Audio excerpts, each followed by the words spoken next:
I definitely tried. Those always. Must be about 40 different people that water this thing. But sometimes they're even sassy. Sometimes.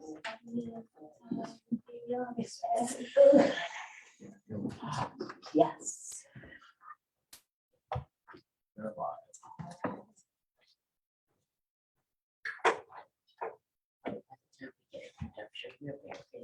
My thing is then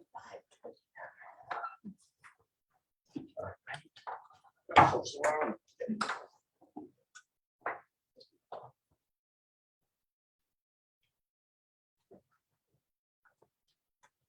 Good afternoon, everyone, and welcome. The hour being 5:30 on Tuesday, July 11th. I will now call the Public Works and Service Committee meeting to order. Mr. Pritzloff, may we have a roll call, please? Alder Jones, Present. Alder Jarrett, Present. Alder Davis, Present. Alder Perez, Present. Alder Kelly. Present. Thank you. The first item on our agenda is the approval of the minutes for our May 30th, 2023 meeting. Second. It's been motioned by Alder Jarrett, seconded by Alder Davis to approve the minutes for May 30th, 2023. Any questions, corrections? Seeing none, all those in favor, please signify by saying aye. Aye. Opposed? The motion passes. The first item on our agenda is 0659-23. Communication sponsored by the chair on behalf of Jane Herman, Racine Art Guild, to close off Wisconsin Avenue from DeKalb Avenue to Karan Butler Drive to Roosevelt Park Drive from 5:30 a.m. to 8:45 a.m. and from 4 p.m. to 5:15 p.m. on August 6, 2023 for the 58th Annual Starving Art Fair at the DeKalb Center. Staff recommendation that the closure be approved as per the Racine Art Guild request per the attached stipulation. Mr. Pritzloff and then Mrs. Perry. Thank you, Madam Chair. It's the annual event been before this committee on numerous occasions. We did review their packet and requests as well as the stipulations that we put together. Staff has. And Ms. Herring is here. Actually, Ms. Herring is here to answer any questions that might be out there. Did you wish to say anything? Just wanted to say thank you for approving this last year. It really made a difference as far as the safety of our 130 artists who are coming around, dropping off their things through DeKalb Center and then off to parking. It made it safer. It made a smoother start to the fair, even with the rain last year. So just wanted to say thank you, and I hope the same gets approved this year. Thank you.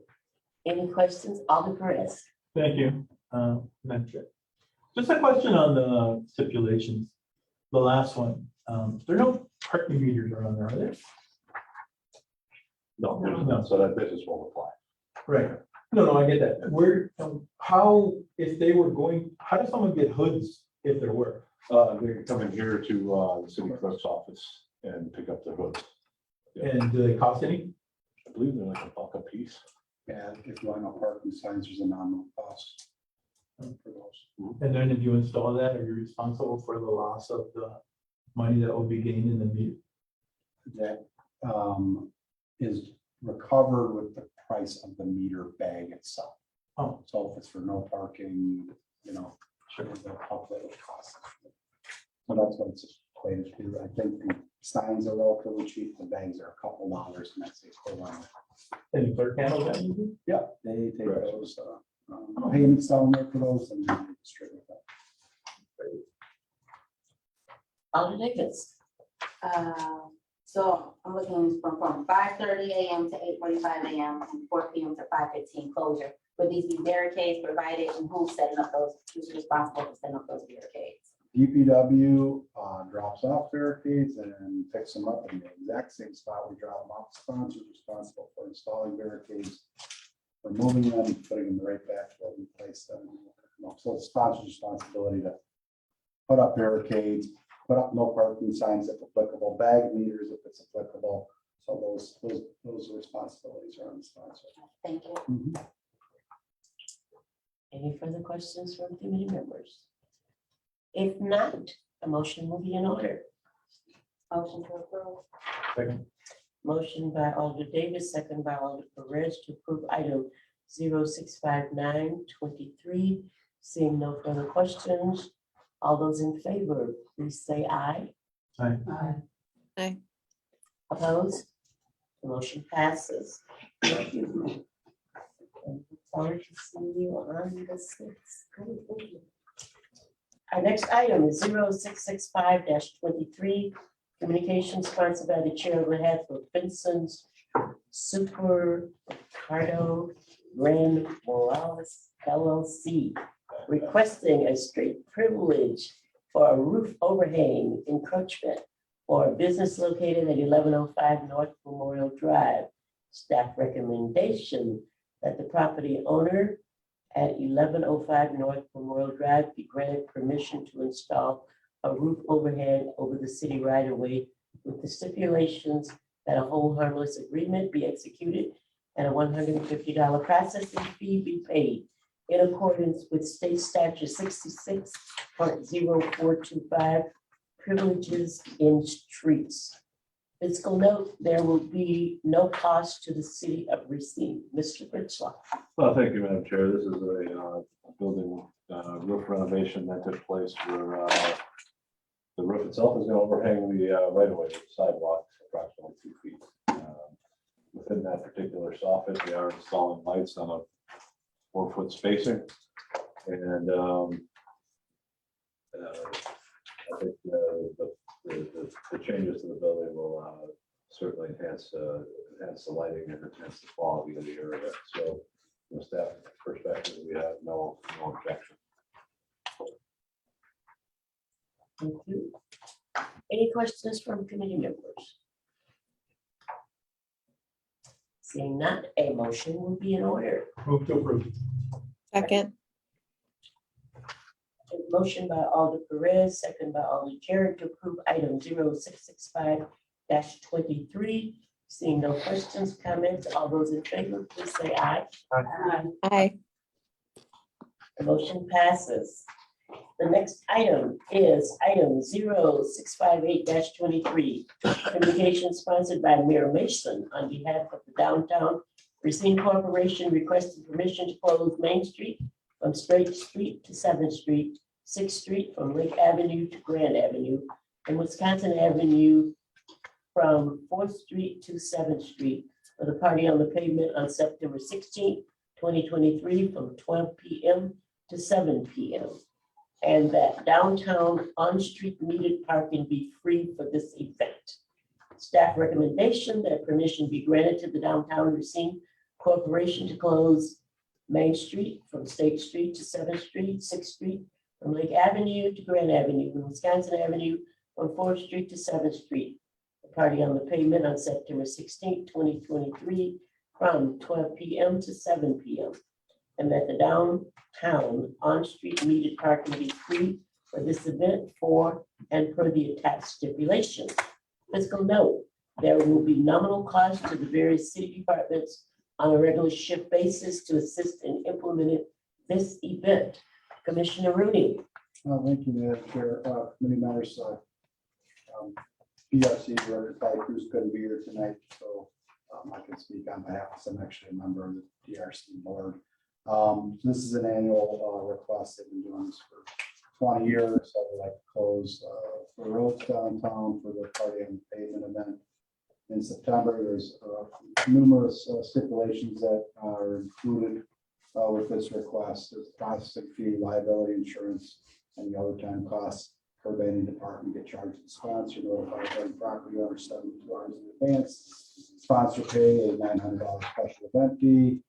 Submit a temporary traffic control plan to engineering for approval. And remove all temporary traffic control and detour signs. provide a detour plan, if necessary, to the state for any connecting highways.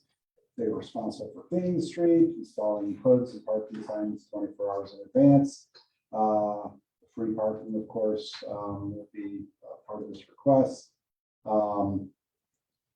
And further recommends that Commissioner Public Works City Engineer and Chief of Police provide limited assistance in the interest of public safety to implement this event. Staff has no objections to this request. Thank you, Commissioner Rooney. Questions from committee members? Alder Perez. Thank you, Ann.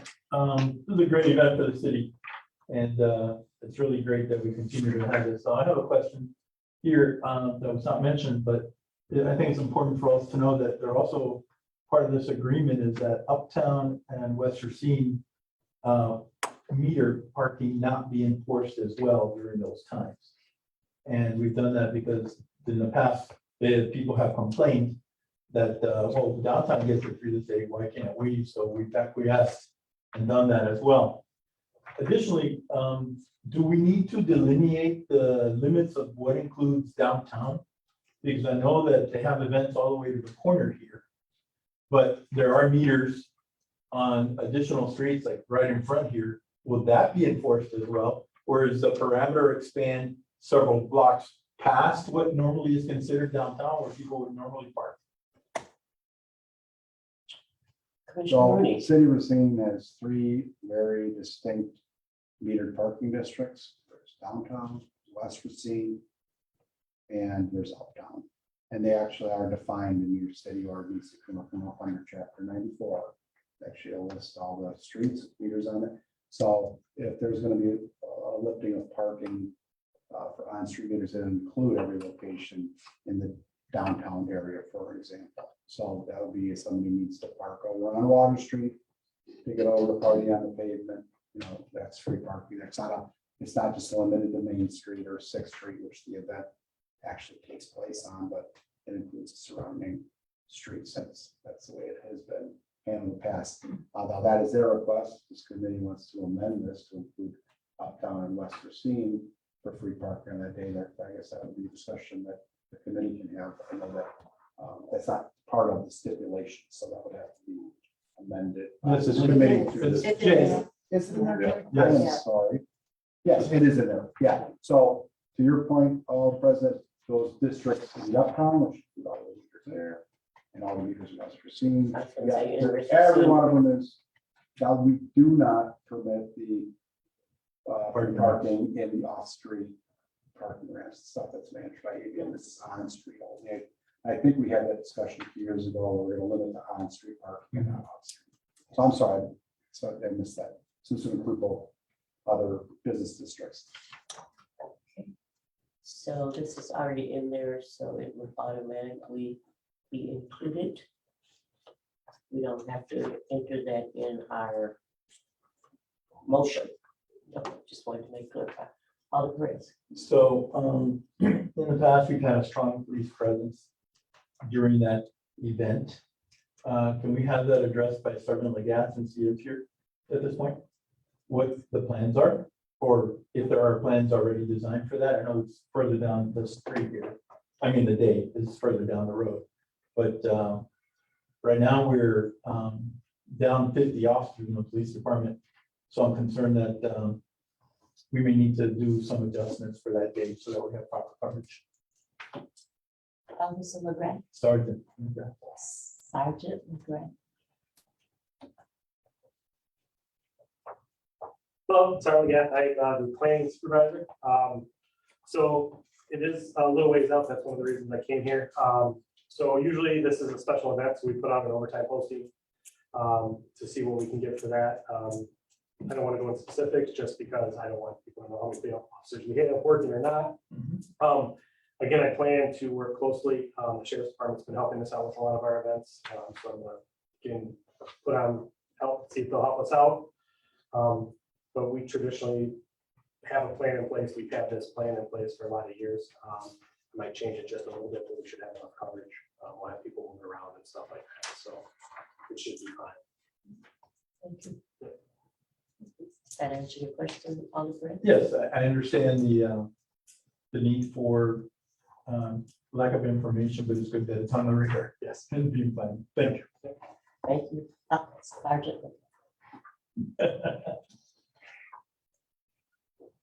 Seeing no further question, a motion is in order. I move to approve this, including all the stipulations that are included as well. Second. It has been motioned by Alder Perez, second by Alder Jarrett to approve item 0658-23, including all stipulations. Seeing no further questions, comments, all those in favor, please say aye. Aye. Opposed? That motion passes. Thank you, everyone. Thank you, Sergeant Legato.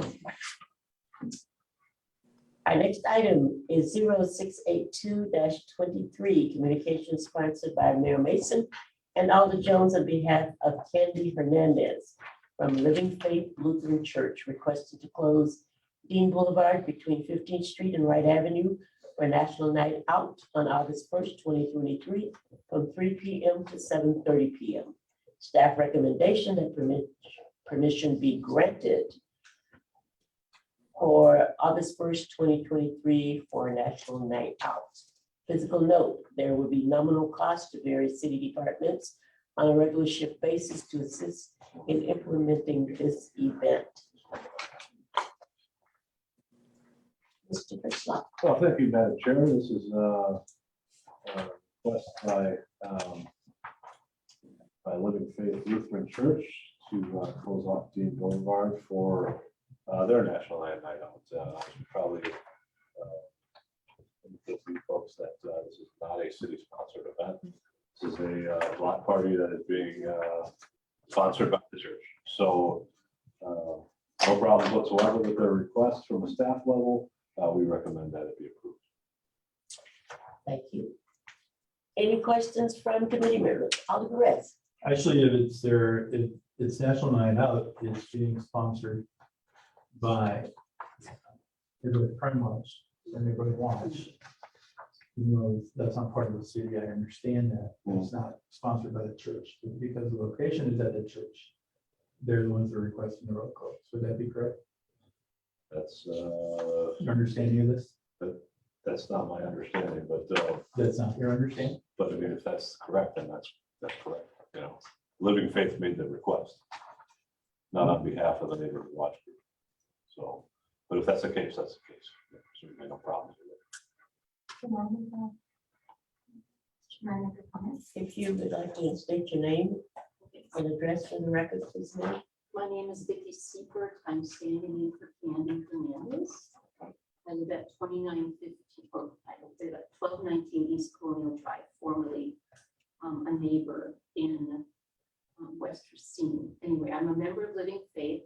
We are again excited about hosting National Night Out at Living Faith.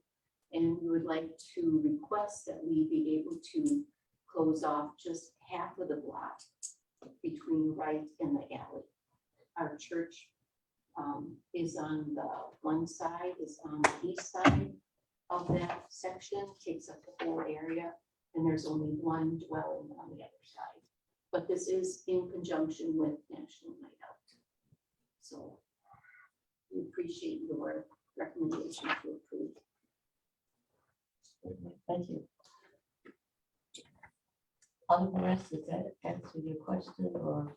Yes, ma'am. I just wanted some clarification from the comment that was made here. So I think that's actually an Alder Renee's district. Alder Kelly, did you wish to speak to the item, Bill?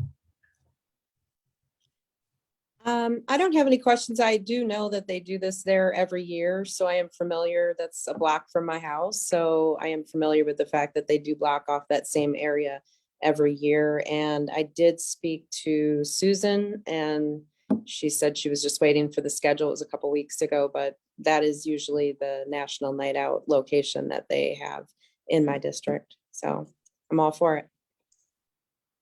Thank you. Mhm. See if she'd like to move. Would you like to make the motion, Alder? Sure. Kelly? Motion to approve. Second. It's been motioned by Alder Kelly, second by Alder Perez to approve item 0682-23. Seeing no further questions, comment, all those in favor, please say aye. Aye. Aye. Opposed? The motion passes. Thank you so much. Our next item is 0683-23, communication sponsored by Mayor Mason and the chair on behalf of Christopher Velasco, Racine Art Museum requested to close Fifth Street between Main Street and Lake Avenue for a Savoring Ram at 20 on September 23rd and 24th from 7 a.m. to 1 a.m. Staff recommendation that permission be granted to Ram to close Fifth Street between Main Street and Lake Avenue for the Savoring Ram at 20 on September 23rd and 24th from 7 a.m. to 1 a.m. per the attached stipulations. Physical note, there will be nominal cost to various city departments on a regular shift basis to assist in implementing this event. Commissioner Rooney. Madam Chair, committee members, I believe this is a new event. Tricia is here. If you want to ask about the details of the event, we reviewed it. We don't have any concerns about it. We have stipulations attached. Processing fee, liability insurance, overtime costs, notifying abutting property owners, $300 special event fee, temporary traffic control as needed. Again, this is on there, but they won't need to close the state highway because that street isn't on a state highway. And they're responsible for cleaning the streets and if they need meter hoods, they know where to get those to the clerk's office. So staff has no objections to this request. Thank you. Would you like to just kind of inform us briefly? Absolutely. I'm Tricia Blasco at 1806 College in Racine. So Racine Art Museum, we're hosting our 20th anniversary celebration.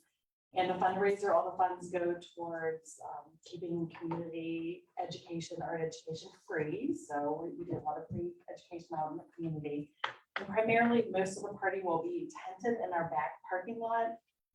You can't really have people partying in an art museum.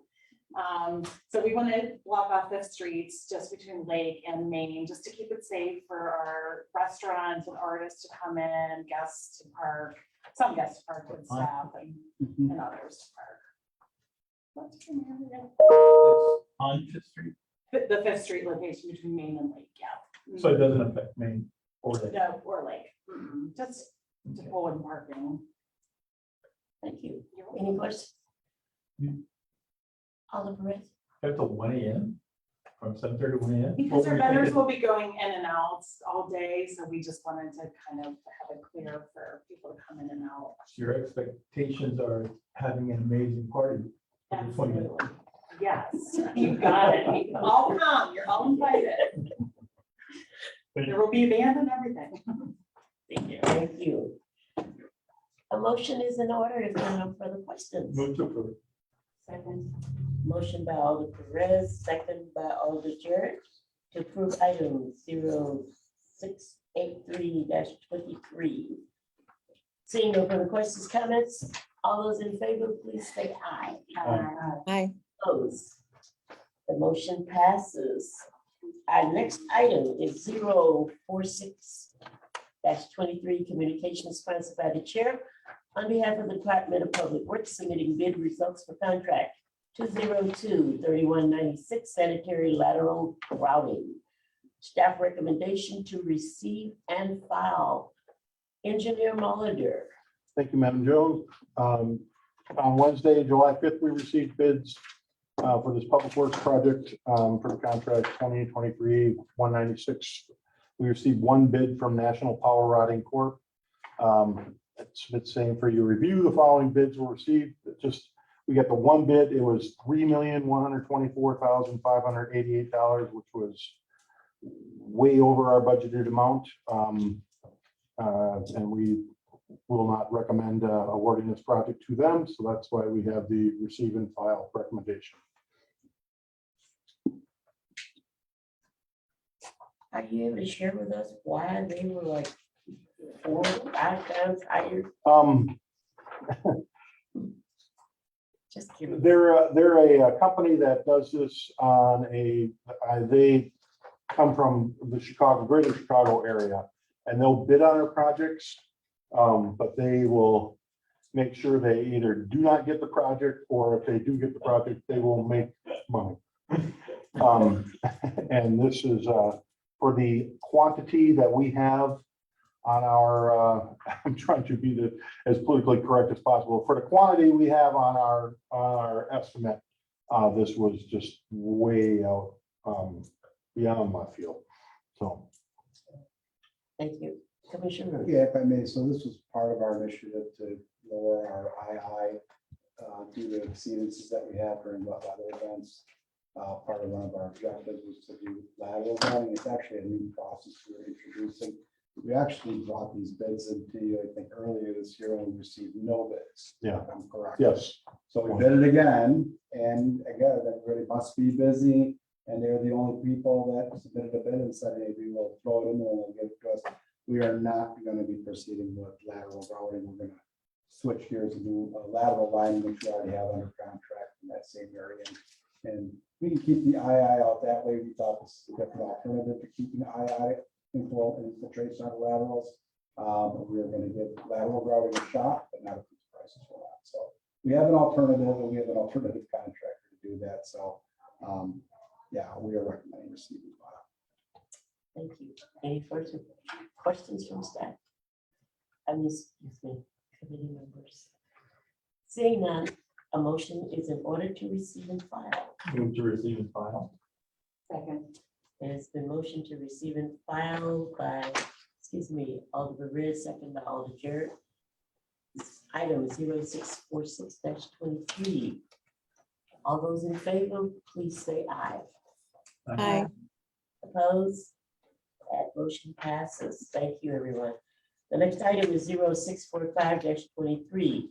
Communication sponsored by the chair on behalf of the Department of Public Works, submitting bid results for contract 202-3176 State Street Lift Bridge painting. Staff recommendation that the contract State Street Lift Bridge painting be awarded to Zenith Tech Inc. in the amount of $1,224,070, they being the lowest responsive bidder. Physical funding is available in Ort Object 40402-57545 Bridges State. Engineer Mullinger. Yeah. That is you? Oh, my apology. I'm gonna pass this one. Thank you, Madam Chair. On Wednesday, the 5th of July, Public Works received bids for contract 2023176, the State Street Lift Bridge painting, and submits the same for your approval. Zenith Tech submitted the sole bid, the amount of $1,124,070. Staff recommends the contract be awarded to Zenith Tech based on that bid.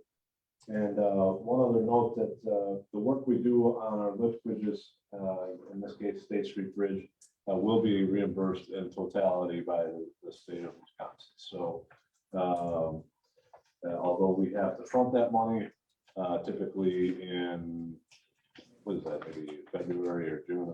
Follow the bridge report by end of January 31st, and they cost a check within a month. Reimburse all of our costs, all of our O&M costs and any capital costs, which is on the bridge program. So we recommend approval. Thank you. Alder Perez. So how often do we paint and repair the bridges? Because I know they get out of use. They do, and this is some work that's needed to be done for a long time. I think we just had a painting project, or we just had a balancing project on that particular bridge a couple of years ago. But some of this painting, some of the coatings, are very important because it protects the structural steel and what have you that's on that particular bridge. So this was a fairly important project for us to get done. Now, once we get it painted, how long will that last? I would say maybe about 15 to 20 years, something like that. So we shouldn't have to recoat it again unless we have some kind of a structural issue where we have to replace something. Once again, we have to coat a new member of some sort. So, but there's also some structural work being done as part of this project too. That permission to actually close that bridge down for a period of time, That's my next question. How long do you anticipate the bridge will be closed once work starts? December through April. So what they'll have to do is they'll have to shroud that underneath, blast off all of the existing coatings, and that's part of what makes it so expensive, is they're gonna have to do some cold weather work. And it's gotta be totally encapsulated. You can't have that base paint falling into it. Because they blast it to near white metal and recoat it. That's what keeps the steel structure. I think we probably did Main Street Bridge, I want to say back 10, 15 years ago. Yeah, it's a similar process. You have to close the bridge down and, for the encapsulation of it, the blasting of it, and then of course the painting of it. So yeah, there'll be a long-term detour set up for the winter for that, unfortunately, but there's really no other way to do it. We need the lift bridges to function and operate out of boating season, so this is the only time to do the work is over the winter months. Thank you. Any further questions from committee members? Seeing none, motion is in order. Move to approve. Second, It's been motioned by Alder Perez, second by Alder Kelly to approve item 0645-23. Seeing no further questions, all those in favor, please say aye. Aye. Opposed? The motion passes. Our next item. Excuse me. So we skipped to the last item we got at the last year. Okay. It has been requested that we. We will move to our last item on the agenda, which is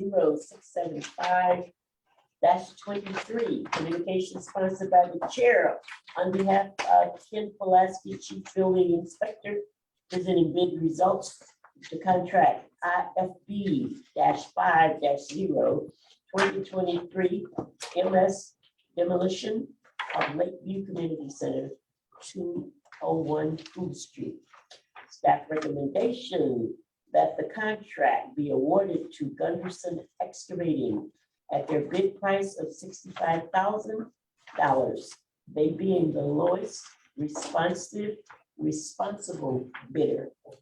Physical note, funding is available in Ort Object 45050-57110, amendment number 3, Lakeview CC demolition. Mr. Pulaski. This demolition was bid out and we got 5 responses. All of the bids were relatively close. This gentleman and his company, they beat out the next one by about $20,000. In my opinion, with this job being so much concrete with a basement and everything, he's not going to get rich doing this demolition. I don't think he went and looked at the building because the next highest one was $85,000. And they went out there, they met me out there, they walked through the entire structure, and that's the bid they came up with. So I think he's going to be real surprised when he sees that building and how much is involved. But he is an excavator. He has done demolition work in Kenosha. We checked his references and they were okay. So I would recommend that we go with Gunderson Excavating. Thank you. Any questions from committee members for Mr. Pulaski? Holly Jarrett. Yeah, I have a question, Mr. Pulaski. So, sorry, Gunderson Excavating said they didn't actually look at the physical building, but they have experience. Yes. I'm a little bit nervous. They go out there and they're like, oh, this is way more. Like, look at the building, get the work started, and then they're like, well, you have to charge you guys way more because we're expecting like this, Sunday, whatever. Yeah, and I see your point. In our contract with demolition work, we have it set up where we don't have any change orders. So if you bid on something and all of a sudden you say, oh, I need a lot more money, you can't do it. And if you can't continue the project in 3 days, we can award to the next lowest bidder. So we would just wait our 3 days and give it to the next contractor. So it's set up in case this situation presents itself. Thank you. Alder Kelly. So I have a question. I don't have a lot of historical knowledge on this particular building, but so is the building not inhabitable? You couldn't rehabilitate that building with the fire insurance money that was given to the city? I think it was like $967,000. I did an estimate on this building, and just to get it back to a white box status, where you just had the walls, the exterior walls, a new roof, things of that nature, it would be $700,000 to $800,000. So you're right up to that limit of the insurance money. And that's not providing anything extra on the building. Okay, is anybody here from the finance? Because I have a finance question. Would you just ask your question to see? Okay. So there was a general obligation bond taken out for 300,000. So I'm a little confused as to why that was done when we had the $967,000 earmarked in the general fund for this particular project. You, what, Mr. Rooney, you or Mr. Bridgewater able to answer that? If No, not, then we may have to postpone this so we can get an answer for her. Madam Chair, committee members, that was an amendment that was passed on the common council floor last year that was introduced during the budget process. They submitted an amendment with funds that would be enough to cover the cost. That clearly have more funds in there than they need. Insofar as how those things are financed, that is up to the finance director. Is not under the purview of this committee, nor is it under the purview of public works. So I would maybe ask that question to the finance director. It probably can be brought up on the common council floor under separate I was gonna consideration. say, we could pull it I for don't think it separate needs to- consideration That's next my week. opinion. I don't think it needs to be deferred until that question is answered. If you don't, common council members don't get a satisfactory answer of common council, then they can always do something with Bring it it. back to committee if we need. And I know that in Tom Molbeck's director's budget, they did allocate $300,000 for this demolition, which obviously is way more than we needed. So, I mean, that's where that number comes from. Alder Kelly, we can pull it for separate consideration because I'm sure Director Fisher will be there if you still have that question that she can answer at that time. Yes, and I actually submitted these questions to the finance office on Friday and was hoping to get a response prior to the meeting, but I wasn't sure if anybody was in the room or not. So yeah, I would like to pull that, please. I'm not sure if she's on vacation or not, but I know she was not at the finance meeting last night, so I'm not Okay. sure if she's even in the office this week. Okay. Any further questions from committee members? Seeing none, then I will entertain a motion for item 0675-23.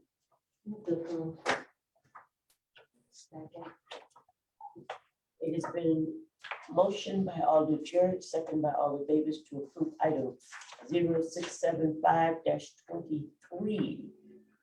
All those in favor, please say aye. Opposed? Alder Perez? Alder Kelly, are you opposing? Correct, until we can get some more clarification. Then I, as chair, will break the tie and say yes, approved. And like I said, we can do it, pull it for separate consideration, and Director Fisher can enlighten us on what the financial obligations are. And if at that time, it's not to everyone's satisfaction, the council members would be able to vote because it's 15 of us, so it's just 5 of us here, so. And the item is approved. And I will make sure that it's pulled for separate consideration next week. Thank you. Give me a moment here. Let me get.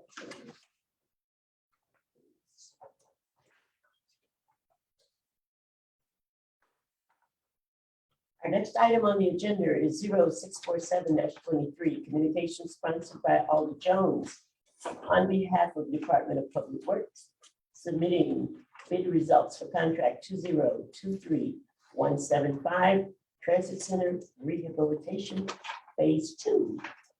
Staff recommendation that contract 2023175, Transit Center Rehabilitation Phase 2 be awarded to Berglund Construction Company in the amount of $309,750 and alternative 1 through 6 at $164,093, which brings the total cost of the project to $473,843. They being the lowest responsive bidder.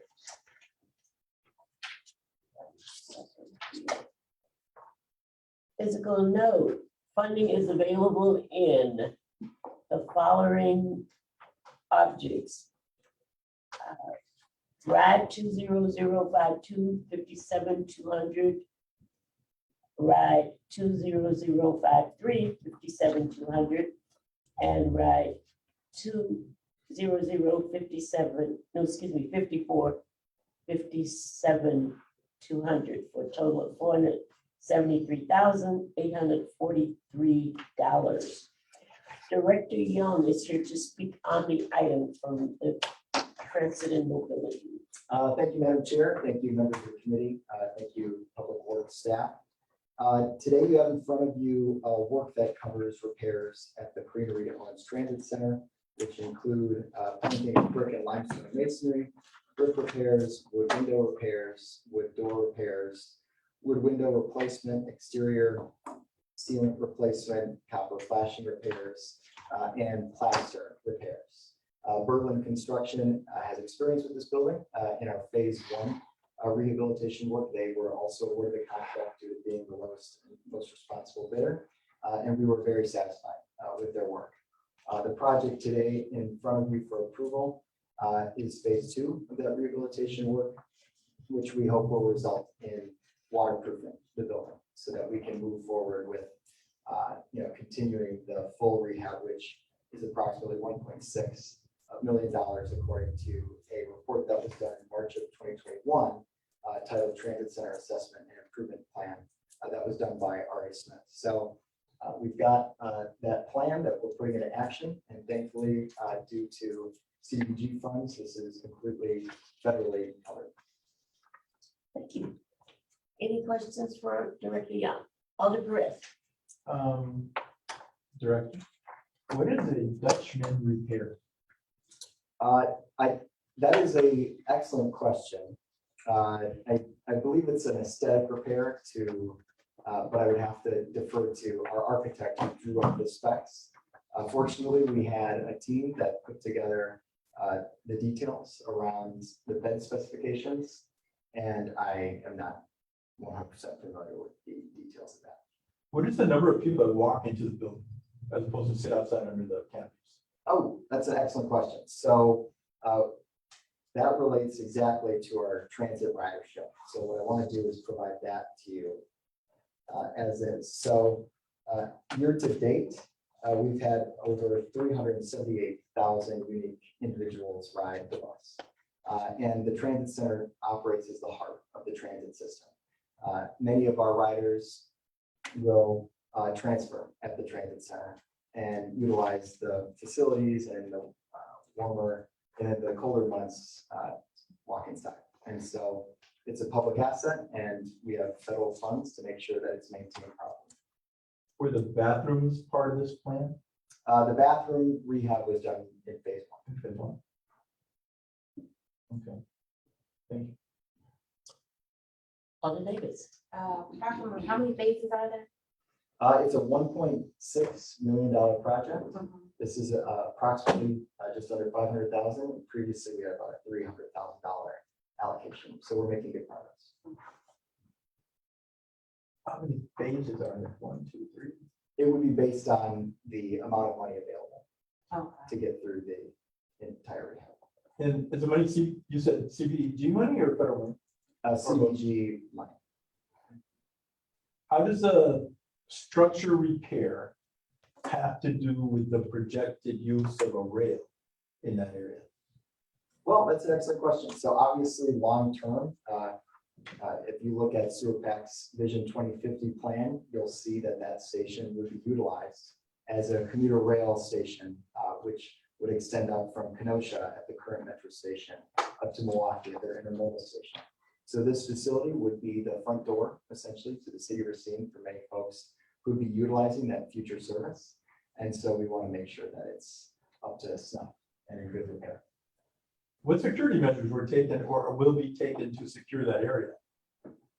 Well, we have on-staff information clerks who have direct access to dispatch, and we have police that we work closely with to make sure the area is secure.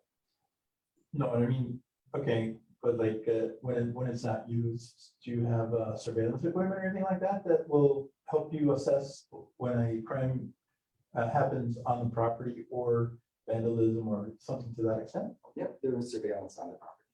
Okay. Any further questions from committee members? Seeing none, a motion is in order. Motion to approve. It has been motioned by Alder Perez, second by Alder Davis to approve item 0647-23. Seeing no further questions, comments, all those in favor, please say aye. Aye. Opposed? That motion passes. Thank you, Director Young.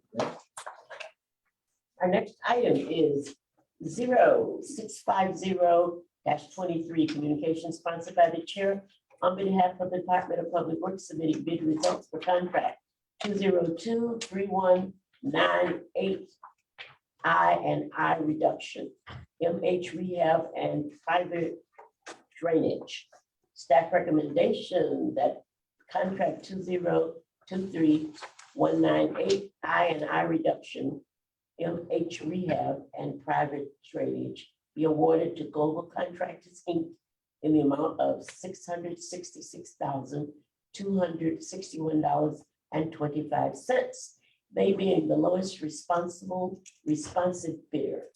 Physical note, funding is available in Art Object Storm Sewer Sanitary Manhole Fund. Engineer Molinder. Thank you, Madam Chair. As stated on Wednesday, July 5th, 2023 at 2 o'clock, we opened up the bids. We received 2 bids for this contract, the I reduction, manhole rehab, and private backyard drainage. We had Globe was the lowest at $666,261.25. AW Oaks also submitted a bid. Globe contractors are basically our estimate was about $550,000 for this project. We have, even though we were under, we have money enough to cover it out of the sanitary manhole fund. We recommend that the committee approve it. If there are any questions, I'll be glad to answer. Alder Perez. What does private drainage mean? You have here on This Kids is- Roosevelt. What does that mean? Yeah, this is the third time we've been out to bid for this portion of this project. We had it lumped in with the lateral grouting the last time too, and try to get all 3 of them. It's a one-time fix. We're trying to get the I reduction reduced at the treatment plant for the sanitary sewer. So there's 3 little pilot programs that we're doing. These are 2 of them. The backyard drainage is just that. It's a one-time that we're actually going to put in storm sewer that the property owners will end up maintaining. They have flooding in their backyards and things like that. So we're running small, very small diameter, much smaller than what we would use for the street. But it'll drain their backyards and get it out to the storm sewer system. And like I said, they will be responsible for maintaining it, and we'll just have, there'll be an easement to construct it. And I don't know if that answers your question or not. I have a follow-up question. So several years ago, when we had our 100-year rain in one day, several of the properties off of Kinsey flooded, front and back. And we were told at that time that, tough luck. What has changed now that we're doing this in the properties? As I stated, this is a pilot program to reduce I&I at the treatment plant, to get us out of the moratorium on development. Maybe Commissioner Rooney would be able to have a few more details on this, but it's, an agreement that we were directed to see what we could do. What, Grace? Sure, I could follow up the question. What is I&I? Inflow and infiltration. Yeah. Thank you. So what happens in a storm event, ideally runoff should get to the municipal storm sewer collection system, either via a ditch or the curb and gutter. It gets into the storm sewer collection system, then it discharges into the river or Lake Michigan. We have aging infrastructure, so a lot of times that storm water, infiltrate into the sanitary sewer system because, rehab needs to get done on it. The idea behind this backyard drains, so these are areas that were identified.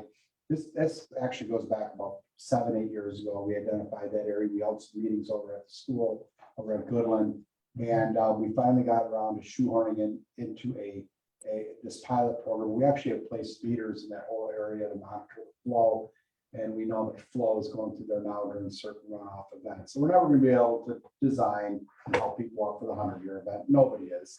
Municipalities that go bankrupt trying to develop municipal storm sewer collection systems. We are required to design for a 10-year event, 24 hours. So that's the amount of rain you get over a 24-hour period once every 10 years, that type of event. So we know how to design for those things. So that's our obligation. So when you see the 100-year storm, you're going to get flooding. The sewer system is designed to capture that. But that's a standard that all municipalities are held to.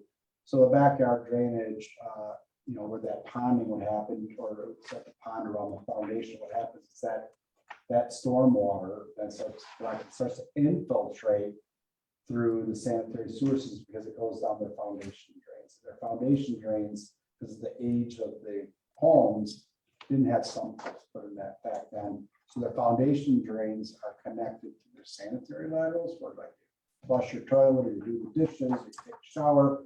So that water is now getting in to the sanitary sewer system. So there's two major problems with that. It costs a lot of money to treat unnecessary stormwater runoff at the plant, and it creates capacity issues at the plant. The plants, again, is only designed to handle so much runoff, so we're trying to get all inflow and infiltration out of the sanitary sewer system, direct it into the storm sewer system, tighten it up. So when we do this project, put the meters back in, and we'll see what the delta is. And that's what we're going to be going back to the wastewater commission and say, hey, for every unit of a backyard drainage project, for every lateral that we line, for every manhole that we seal up, we think we can reduce X amount of GPM in a certain storm run event. And then that's how we're going to chip away at our goal to reduce our exceedances at the treatment plant. And everybody's held to the standard. Mount Pleasant, Caledonia, Sturtevant, we're all sanitary sewer recipients and wastewater utilities providers. So we're all required to stay below our threshold amounts, our allocation, if you will, of treatment capacity that we're all assigned to at that plant. So that's the project. What's GPM? Gallons per minute. Yeah, sorry, we're going these numbers already. Yeah, so we're trying, the metering will tell how many gallons per minute we're reducing, and then we'll have a baseline to say, hey, for every one of these that we do an improvement on, we're going to reduce X amount of flow during that type of event or that duration. And we could calculate that and prove to the wastewater commission that we're taking steps in the right direction, so. I'm excited to hear that this is going on, considering that I had so many complaints, especially around the Roosevelt area and Kinsey, with all the flooding that had occurred in the past. So I'd like to move to approve this. Thank you. Is there a second? Second. It's And been this is a follow-up to that. We also are going to be introducing a sump pump program, hopefully by the end of summer, or we're going to get sump pumps in property owners' basements as well. And we'll fund that. So we're working on that as we speak. That's one of our other objectives, wastewater commission. If you put a sump pump in, you know, then it discharges outside and it goes into the gutter instead of just recirculating flooding basement. So we're working on that program as well. There'll be more to come on that. Thank you. I'm sorry, motion to approve? Yes, Alder Perez and Alder Jarrett second. No further questions? All those in favor, please say aye. Aye. Opposed? The motion passes. Did Alder Kelly drop off? She might have, she's in another meeting. I hope. Okay, all right, thank you. Yeah, I think she said she only had one time. Yeah. Our next item is 0649-23, communication sponsored by the chair on behalf of the Parks Department, on behalf of Department of Parks, Recreation and Cultural Services, submitting bid results for contract 202-3133 Colonial Lincoln Multi-Use Trail Repair. Staff recommendation that contract 202-3133 be awarded to DK Constructions in the amount of $82,780, they being the lowest responsive bidder. Fiscal note funding is available in Ort Object 45050-57110 land improvements. And Mr. Pritchloff, do you want to yield to Mr., is it Bosher? Bosher, okay. I can answer questions if you want. Yeah, I'll just start off and then any technical questions, I would recommend to be directed to Mr. Bosher. Once again, on the 5th of July, we did open bids on contract 2023133, which is Colonial and Lincoln Parks Trail paving. And we are submitting that for your approval. DK Contractors submitted the sole proposal in the amount of $82,780. The engineer's estimate was $56,650. And staff recommends that the contract be awarded to DK Contractors based on the bid results. Funding is available at order out at 45050, 45050, 57110 land improvements. Alder Jarrett, Yeah, so the DK contractors are like can you just 20,000 say about? whether your question is for Oh, Mr. Pritchloff or Mr. Bosher? Oh, sorry. It's okay. Yeah. So they're about 26,000 over. Is that money available to make up that amount? I'm assuming Mr. Bosher and. Yes, we Mr. Holbeck have, looked at that. we had the money we had allocated for, we have enough to cover that. Our allocation was above what the estimate came out to be from the architects. So it works out that we have enough money allocated for this project.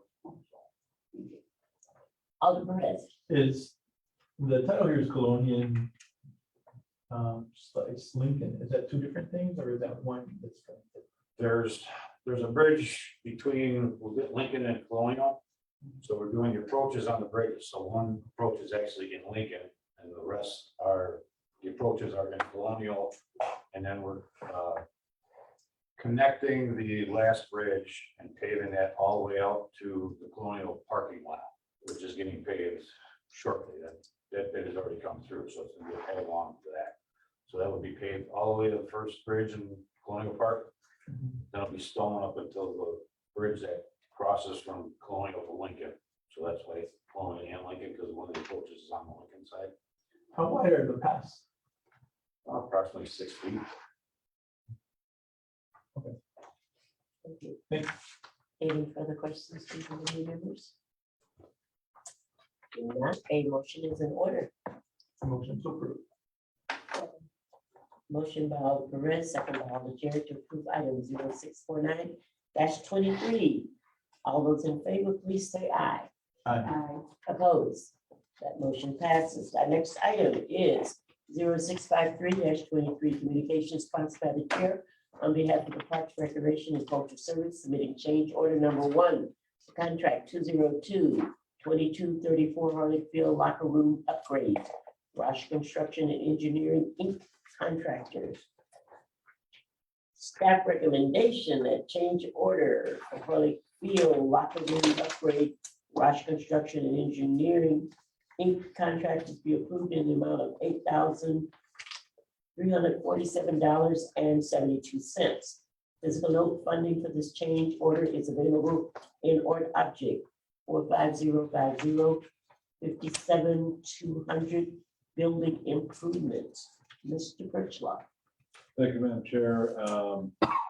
Park Recreation Cultural Services requests that this change order number 1 be approved for contract 2022-234 and recommends that an increase of $8,347.72 be approved, increasing the contract up to $241,132.72.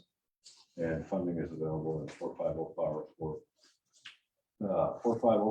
45050-57-200 building improvements. Thank you. Questions? Alder Perez. Sure, so what is the purpose of custom floor flakes color? That was added in because it's an epoxy floor, so it doesn't chip and everything with the guys running the cleats and stuff on there. So the flooring they had down was just a minimum flake thing that would be very slippery with cleats running on it. So this addition is bigger chunks and making more texture, so it's not slippery to the foot where people are falling down. So, Is it like, what kind of material is that? so the truth, it looks like paint chips to me, but I'm not exactly. But it's a safety issue. It just makes it for more Yeah. traction on the floor. Oh, okay, so, That was added in. and the first one talks about a drain. When this was developed, there was no drain put in? I believe this was before I actually started, so I wasn't for planning, but I believe they added an extra separate shower in. So they needed to add another floor drain. Is what I believe. Oh, that's the purpose of that? So Okay. I believe that's what it was for. Does that mean the plumbing's already in place, or is that adding the plumbing as well? That one, I'm sure that was putting the whole drain in. They System just in had- place. It was nearby, they just had to connect it to the floor drain, so it wasn't a huge deal. Okay, thank you. Any further questions from committee members? Seeing none, and motion is in order. Move to approve. Second. Motion by Alder Perez, second by Alder Jerry to approve item 0653-23. Seeing no further questions, all in favor, please say aye. Aye. Opposed? That motion passes. Our next item is 0654-23, communication sponsored by the chair on behalf of the Parks, Recreation, and Culture Services, submitting change order number 1 to contract 2022233 Island Park shelter restroom upgrades, Rosh Construction Company contractors. Staff recommendation that the change order for Island Park shelter restroom upgrades, Rosh Construction Company be approved in the amount of $381.21. Physical note funding for this change order is available in Ort Object 45050-57200 building improvements. Mr. Pritchlow. Thank you, Madam Chair. Parks, Recreation, and Cultural Services Department staff do recommend that change order number 1 for this contract 2022233 be approved in the amount of $381.21. Funding for that particular change order is available in Ort Object 45050-57200 building improvements. Alder Perez. What's a vapor barrier? It's a sheet of heavy plastic. Sorry, this is tiny, but we're expecting the final payment to come through on the next session, so we want to get this. What does it do though? when they demoed the interior walls of the bathrooms at Allen Park shelters, you could see through the exterior wood siding. Okay. There was actually visible lines, so they coated that with plastic barrier to keep moisture from getting into the interior wall. It wasn't a waterproof structure on the outside to begin with, and rather than tear all that out and redo the whole exterior, we just buried it all. Thank you. Any further questions from committee members? Seeing none, a motion is in order. Move to approve. Second. Motion by Alder Perez, second by Alder Jarrett, to approve item 0654-23. Seeing no further questions, all those in favor, please say aye. Aye. Opposed? The motion passes. Our next item is 0655-23, communication sponsored by the chair on behalf of Parks, Recreation, and Culture Services, submitting change order number 3, contract 2022-132 Lake Michigan Pathway, permanent repairs, CW,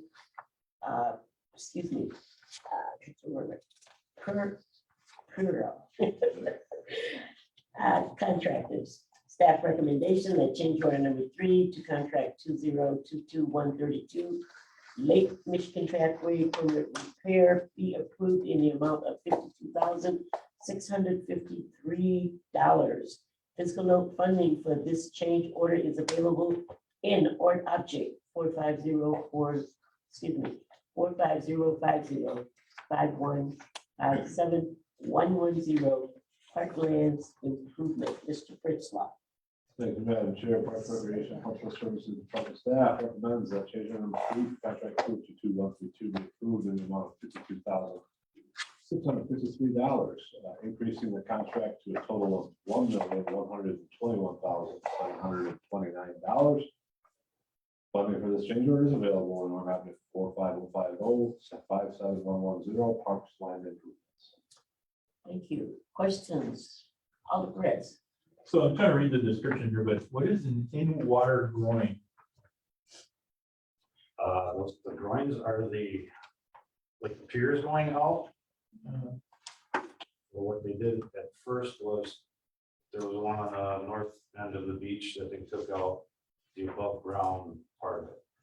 Well, then the lake went recessed a little bit, and they thought it was a safety issue of taking everything out from under the water surface for people swimming out there or doing anything like that. So that is the in water, the underwater part of it is that section of the way. There's 2 costs. There's the groin removal, and then the cost of the divers actually doing the underwater work.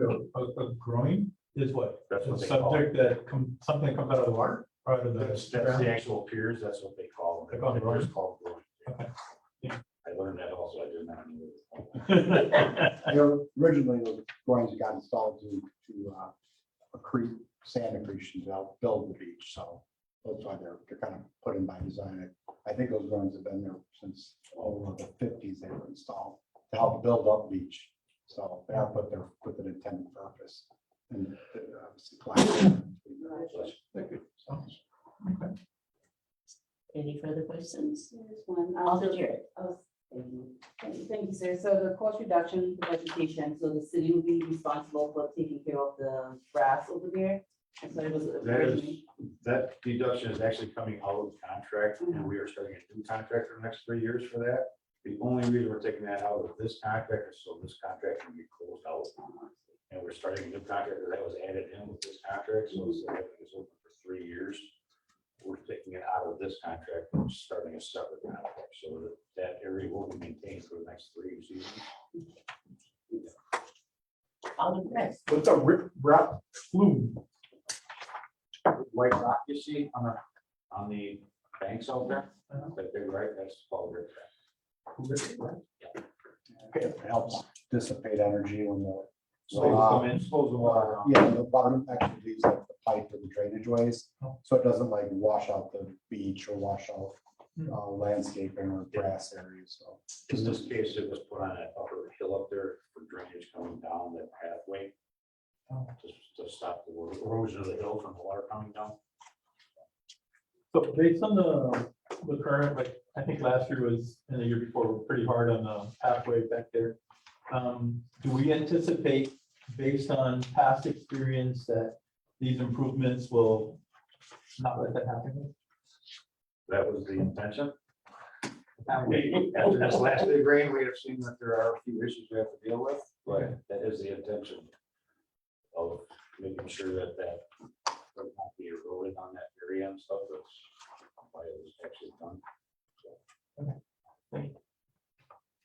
Any other questions? Motion is in order. Move to approve. Second.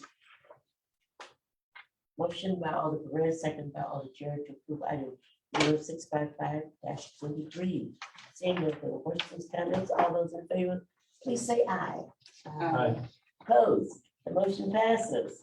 Our next item is 0656-23. Communication sponsored by the chair on behalf of Parks Recreation, Cultural Service, submitting change order number 1 to contract 2022164, Island Park Dog Park. Direct Management Company contractors. Staff recommendation that the change order be approved in the amount of $5,363.25.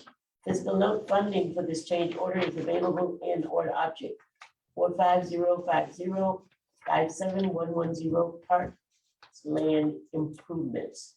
Mr. Fritzloff. Thank you, Madam Chair. Once again, the Parks Recreation Cultural Services Department staff recommend approval of change order number 1 in the amount of $5,363.25 under contract 2022164,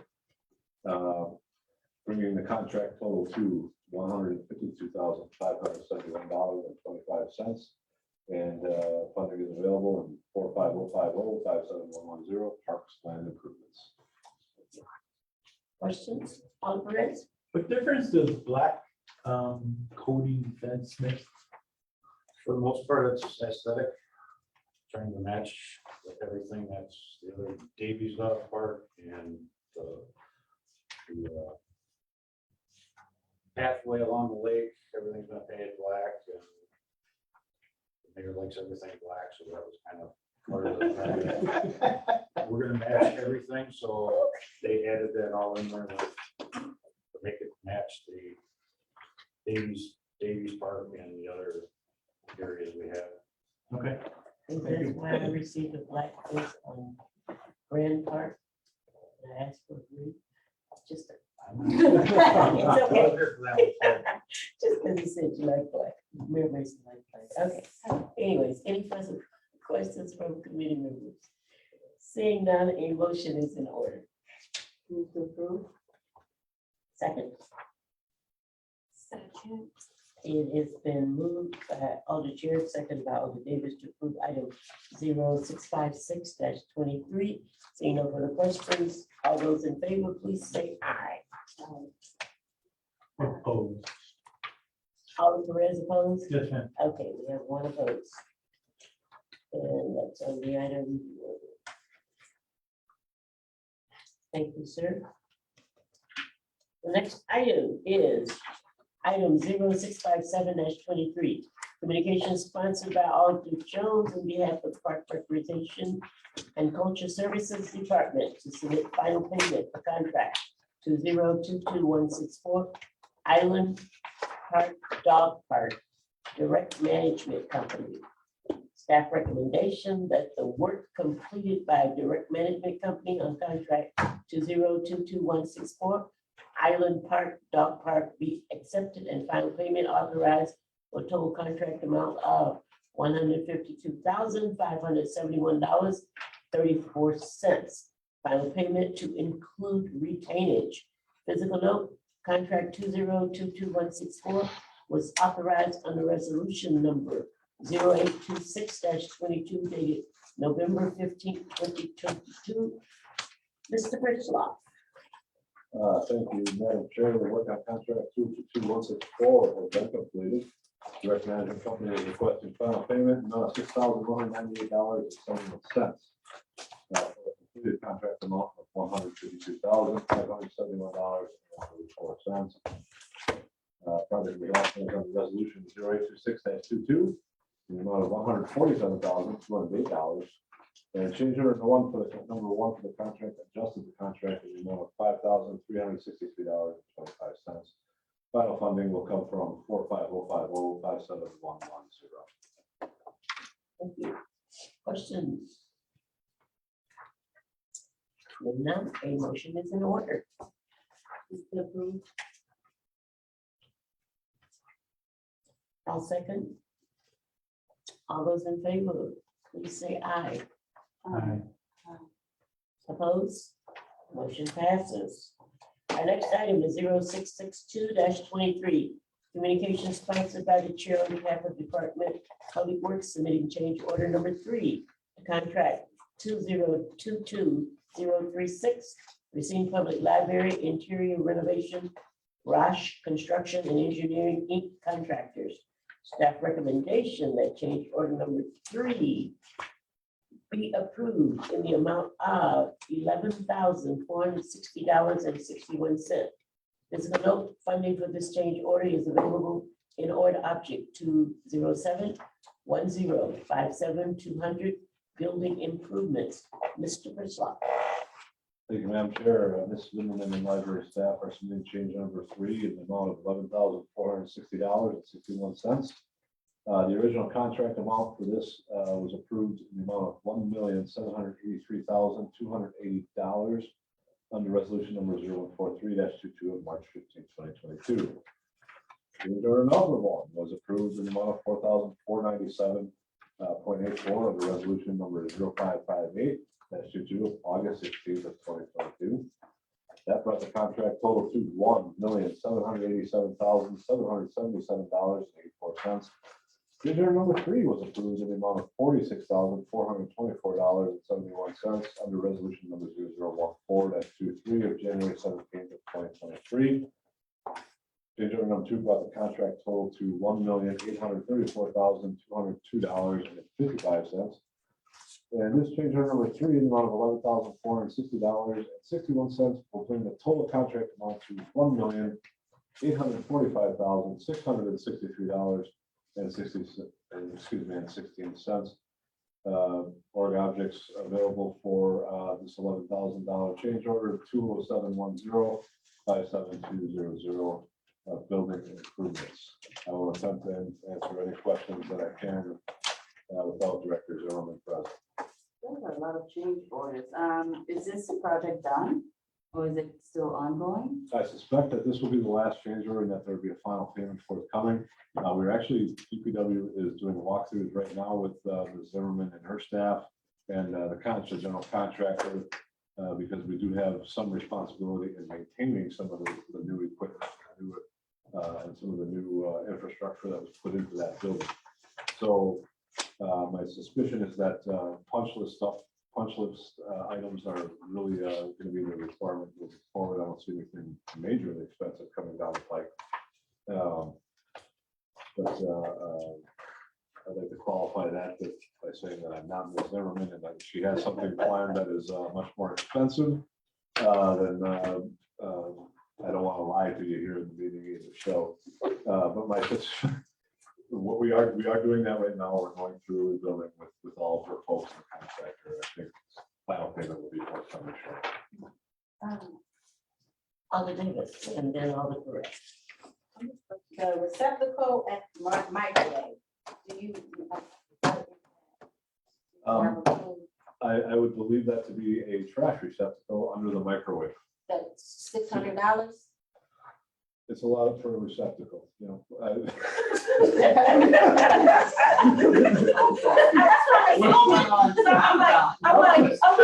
like, this is a trash can for. Could it be a power? Yeah. I'm thinking of power receptacle, What yeah, is a phone? because of the microwave. Yeah, I can get some answers for you on that. I'll send you an email after I verify with directors. It's just, you know, It sounds like a trash can, doesn't it? Yes, yeah. it does. Or trade. So it may have to be be out of special materials since it's under the microwave, I'm not sure. That's what I'm trying to just. Yeah, it's on page 85. That's all. There's a little bit of an explanation here. Okay, 85, Yes, ma'am. thank you. Scope of work, duplex receptacle at microwave, repurpose dedicated circuit branch power for new duplex receptacle. So it's an electrical. Okay,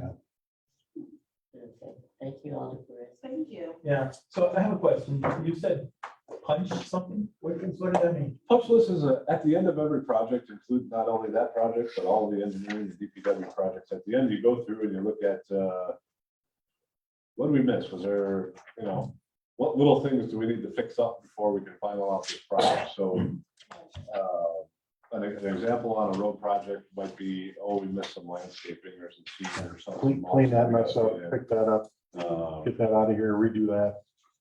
on the case of a building, it may be something as simple as some type of a decorative grommet that needs to be installed, or it could be something of a programming nature in terms of, getting some things situated on a Menesis automated system.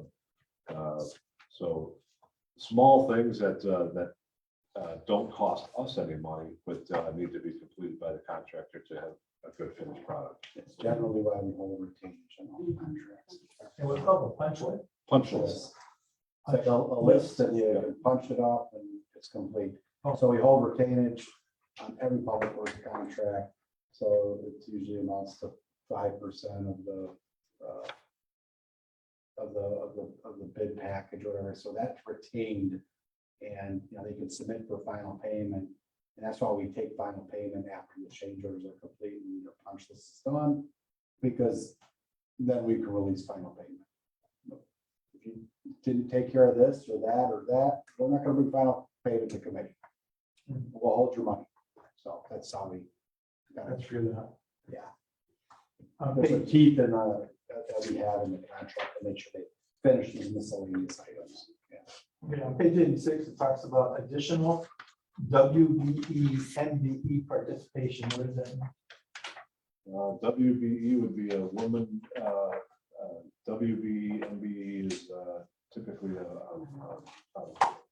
minority business enterprise or a woman-owned business enterprise. So in this case, they're saying that they did not include any additional WBE or MBE participation. Typically, when the projects are bid out, there are requirements for that type of thing. I suspect in this particular case, there was no requirement for that. There was a requirement for received works, but not in this case. You see it on federal contracts a lot, where especially CDBG, where they do have to, there may not be a requirement, but they have to go out and look and take that into account. So, does that make sense? That's one last question. So usually the change order process when the work is done, is there room for negotiation at the beginning, like when they have to get a trash receptacle or whatever the case is? Like, is that something that comes to the committee, or how is that decision made? Like, yeah, just go ahead with that work and we will ask for the money later? That's typically what has to happen. So in the case of a microwave receptacle, could they maybe have waited until the committee makes its decision? Probably. But the other thing to consider is the committee only is meeting once a month in June and July. So that doesn't leave a whole lot of leeway for folks to make decisions, especially critical ones. Is a receptacle on their microwave critical decision? No. But typically that's the way things would go. And it's a follow-up to that is most change orders are issued by the engineer. They're field issued change orders. They're meant to keep the project ongoing. These are decisions that are made. We generally do come to the committee after the fact. Those prices and those changes are either negotiated if they're not already in as a unit cost item in the bidder's proposal. So some of it's just changing chronologies. In the contract, we had X number of units and they put in X number of units plus 10. That's a change order that changes the value of the contract. So, but if it's something that's not in there, then yeah, the engineer in charge of the project will negotiate that. The project simply can't stop waiting for it to go through committee. That's what you authorize professional staff to do. So the change orders come in, yeah, generally the work has been completed, the prices have been negotiated, and that's what staff does. We've talked about having them come before us in the past in this committee, but the urgency of it really prevents it from happening. And we have to understand that part of the process, we can't delay a project for a month to get something accomplished in that project because there are other timelines as well. So when they bring us, we ask them not to, but unfortunately it happens more often than not. Because when you're in the field constructing or doing something, you find things you didn't see before. And that's how we get them. I complain about that many times and that's just like that. Oh, as a contractor, say, well, I'm gonna pull off the job. Yeah, And when you go get it approved, I'll come back with a mobilization cost. I understand, time is money. I'm just like nervous that we say yes to this change order, and like you said, you guys are doing the punch list, but then something else comes up and it's more money. And if we have a change order number 4 coming down the pipeline, then Well, yeah, I guess in that case, Ms. Zimmerman can stand before you and explain to you what exactly happened.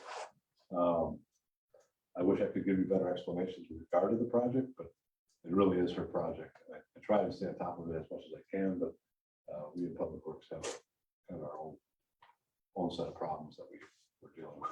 And generally change orders, there's nothing nefarious going on there. Generally change orders in public works projects, whether they're vertical, horizontal, underground, they come up for 2 reasons. It's a change in quantity. So changing the quantity in the contract, and they get paid more or less, that contractually has to change the contract with change or it's a change of conditions. Something that they encountered that we didn't foresee, that wasn't included in the plan set, something has to be adjusted to account for that issue.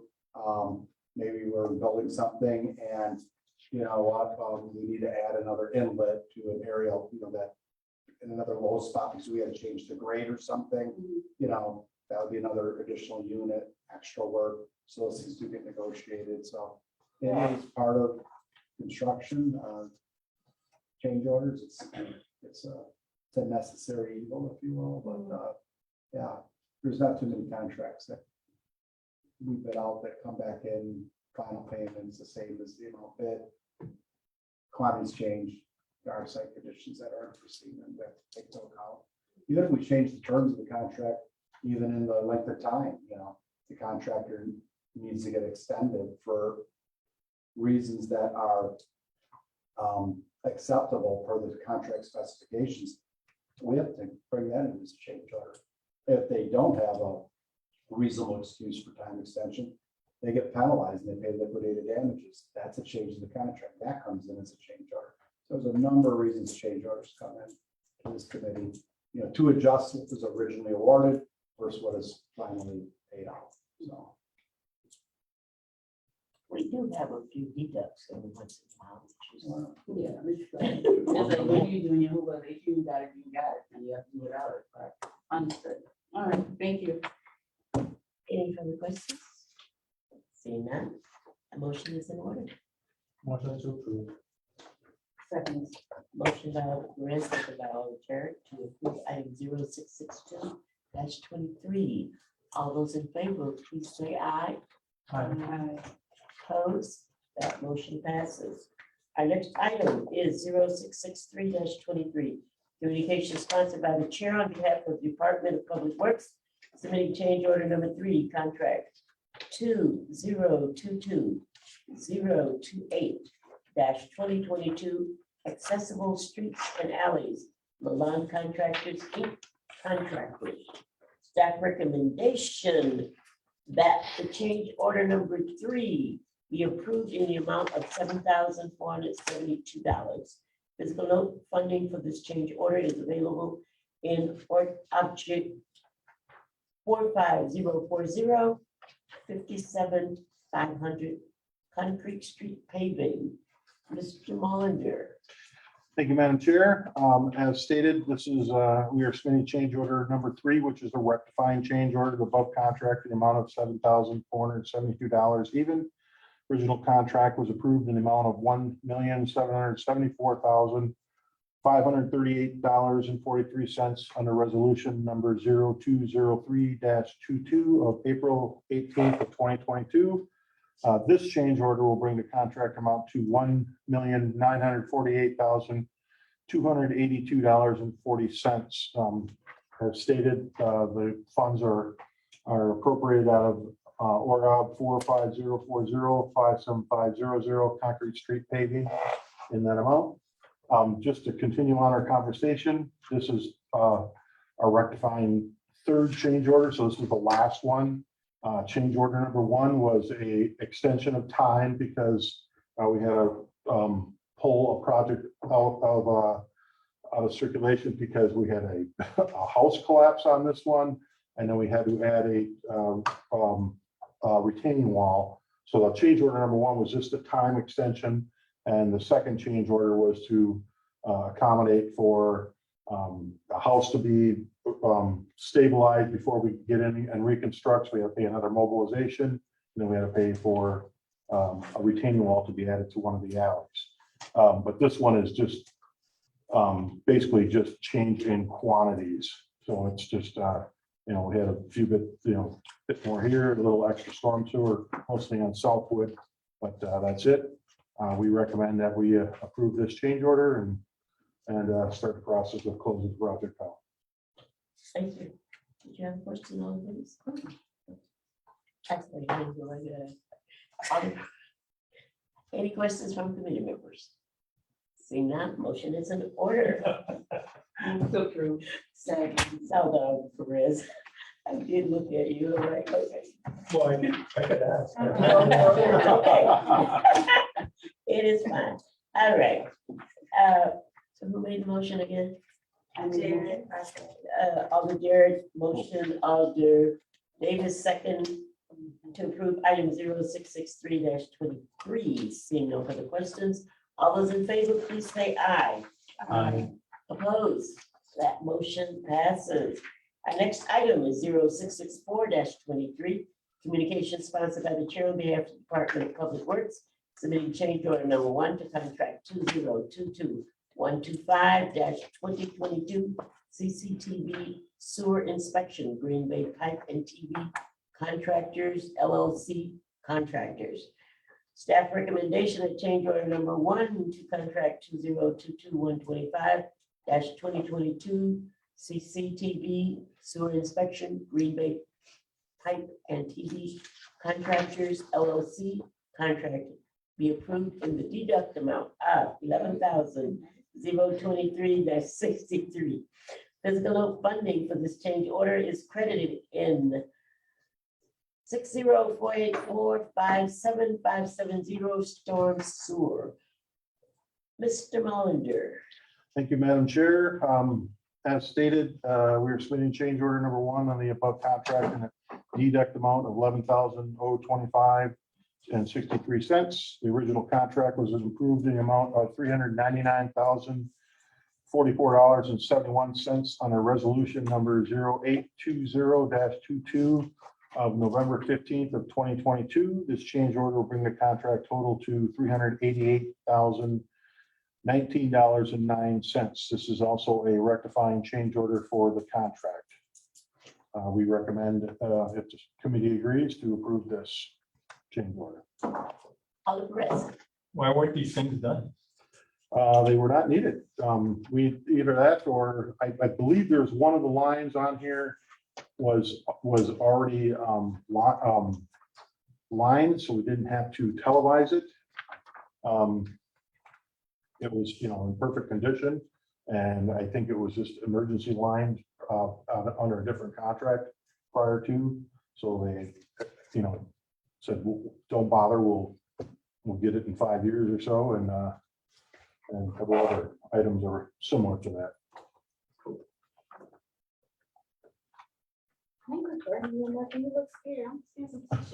No, I would be glad to gotten that for you. Any further questions from committee members? Seeing none, a motion is in order. I thought it was my turn. Beg pardon? Move to approve. There's been motion and second by Alder Jerry, second by Alder Davis to approve item 0664-23. All those in favor, please say aye. Aye. Opposed? That motion passes. Our next item is 0677-23, communication sponsored by the chair on behalf of Department of Public Works, submitting change order number 1, the contract 202-3029, Racine Public Works Transfer Station. Is it Bukacek? Bukacek Construction Contractor. Staff recommendation that change order number 1 for the Racine Public Transfer Station, Bukacek Construction Contractors be approved in the amount of $29,920. Fiscal note funding for this change order is available in or object 45050-57110 transfer station. Mr. Pritch Law. Thank you, Madam Chair. We are submitting change order number 1 to the Racine Public Works Transfer Station project. The original contract was approved, in the amount of $4,461,555. Change order number 1 brings the contract total to $4,491,475.00. We do have funding available at 45040-57110 transfer station, in the amount of $29,920. This particular change order, when this land was purchased, well, before this land was purchased, Oaks was using it as a place to dump topsoil. They owned it, and there's probably about, I don't know, 150 to 200 yards of topsoil pile on that particular piece of land. When they bought the property, that particular topsoil became our responsibility. So, when we bought the property from Oaks, that became our responsibility. Despite all my efforts to get contracted to remove it before the contract started, I failed in that effort. So, You can understand that. we had to do this as part of the project. We couldn't have a big pile of topsoil out there where we needed to get things graded and ready for us. So that's what happened there. Alder Davis and then Alder Perez. So we bought the property from Oaks and Son. And they left the dirt. And now we're looking to hire, who are we hiring? Bukacek or Oaks? Bukacek is the prime contractor That's going, and BW Oaks is their subcontractor. Who's gonna move the dirt? So you're paying that. so we're paying them to move their soil. Correct. Okay, Yeah, our soil. our soil now. Yeah, Thank you. That's all I, you can see what happened here. yes. Be political, but just be quiet. Alder Perez. Is it Public Works jargon to call whatever you're removing the spoils? On page 99, it says trucking spoils from site. That's AW Oaks' jargon. My jargon is topsoil. It was topsoil. Yes. But spoils means just whatever they're removing. There's excess material that they stockpile there, and, this is the site that this common council chose for this location, the transfer station. There's a lot of additional costs associated with this site. And notwithstanding the purchase of the property, but there's environmental remediation that needed to take place, removing of topsoil, there are other sites that, we had provided for consideration. I think this was, common council saw it as probably the most, least impactful on residential areas. There are other areas, city-owned property, we would have to purchase, or contaminated. We could put a matrix together of about almost a dozen properties for the common council to consider. They chose this one. I mean, there's value to this location because it's not impacting residential areas, but, it did come without extra costs, and some of those things have to be borne and paid for, and taken care of for both sites, so. This is a subcontractor, they're moving the soil back to another property that ENW. Wherever they could dispose of it, yeah. In my house. Is this topsoil? Do we know the grade? Like, is the quality, is it good, bad? It's good enough. Contaminated. Let's just put it. Is it contaminated or what? No, it's not. It's good enough to spread over the top of a landfill. Let's just put it that way. Oh, okay, Oh, okay. okay. So they aren't gonna be selling it to anyone, like, Well, no, They they could. they could sell it back to the landfill. It's theirs. Republic, the company that owns Hasselhoff, yeah, they'll try them to bring that material in there and spread, yeah. And deliver, so, yeah. but basically it's just only good enough to go over the landfill, not You can in someone's yard. spread this on someone's yard, or whatever the case may be. All right, any further discussion? Alder Perez. Page 100 says 1,600 CY, does that mean cubic yards? Yes. Yeah. Education of acronyms. Any further questions from committee members? Seeing none, a motion is in order. Thank you. Second. Motion by Alder Jerry, second by Alder Davis to approve item 0677-23. Seeing no further questions, all those in favor, please say aye. Opposed? That motion passes. Our next item is 0660-23, communications sponsored by the chair on behalf of the Department of Public Works, submitting change order number 1 to contract 2023023 North Beach Fiber Optic Conduit, Will Surge Electric Inc. Contractors. Staff recommendation that contract 2023023 North Beach Fiber Optic Conduit, Will Surge Electric Company be approved in the amount of $1,198.50. Funding, fiscal note. Funding for this change order is available in order object 70113-57355-13004 MIS Hardware. Mr. Mullender. Thank you, Madam Chair. As stated, this is change order number 1 of the above contract in the amount of $1,198.50. Original contract was approved in the amount of $29,359 even under resolution number 0160-23 of March 7th of this year. This change order brings, and this is a rectifying change order, brings the contract total to $30,557.50. This basically this contract or this change order involves, we kind of had it on the plan as a alternate bid if the prices came in right. We were going to extend the conduit underneath Barker Street to the, there's a camera, security camera on a tower on the other side of the street. We were not originally going to do that as part of the contract, but because the prices came in so low, we had over 55,000, I think, budgeted for this project. And this is a MIS project, not a DPW project. We were going to add this, and that's basically what it boils down to is the prices came in good.